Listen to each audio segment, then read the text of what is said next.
Praise the Lord. கிறிஸ்துவுக்குள் பிரியமான சகோதர சகோதரிகளே, ஆண்டவர் இந்த காலை வேளையிலே உங்களை பார்த்து சொல்லுகிறார். யோசுவா 1வது அதிகாரத்தில் இருக்கிற 9வது வசனத்தின் மூலமாக, நீ போகும் இடமெல்லாம் உன் தேவனாகிய கர்த்தர் உன்னோடே இருக்கிறார் என்றார்.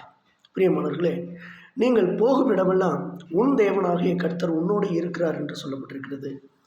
நீங்கள் சென்று கொண்டிருக்கிற இந்த பயணமானது ஒரு தனிமையான பயணமாக இருக்கலாம், யாருடைய உதவியும் இல்லாத ஒரு பயணமாக இருக்கலாம். ஆனாலும் ஆண்டவர் சொல்லுகிறார், நீங்கள் தனியாக செல்லவில்லை, அவர் கூடவே இருக்கிறார் என்று எழுதப்பட்டிருக்கிறது. தானியேலுடைய வாழ்விலும் சிங்கிகவின் அனுபவத்திலே தானியேலை சுற்றி சிங்கங்களும் இருந்தது. ஆனாலும் தானியேலோடு கூட தேவனுடைய பிரசன்னம் இருந்தது. அதேபோல் அக்னி ஜுவாலையின் அனுபவத்திலே 4வது நபராக ஆண்டவர் அவர்களோடு கூட இருந்து பாதுகாத்தார். பிரியமானவர்களே, நீங்கள் கடந்து கொண்டிருக்கிற இந்த வியாதியின் நிலைமை, கடனின் பிரச்சனை, உறவுகளினால் நெருக்கப்பட்ட நிலைமை, மனிதர்களால் தூசிக்கப்பட்ட நிலைமை, சிறைச்சாலையின் அனுபவம், குழந்தையின்மையின் அனுபவம், அதே போல் சொல்லிக்கொண்டே போகலாம். இப்படிப்பட்ட ஒரு கடுமையான இந்த ஹார்ட்ஷிப்பில் நீங்கள் தனிமையாக இல்லை.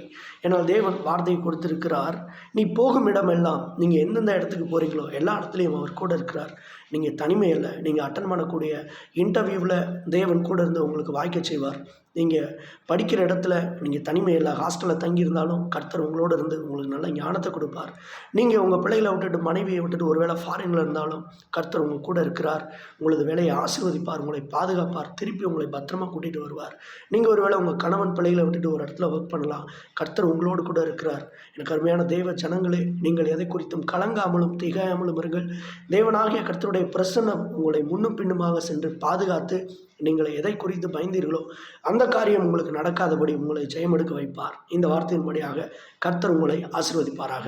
ஆமேன். Have a nice day.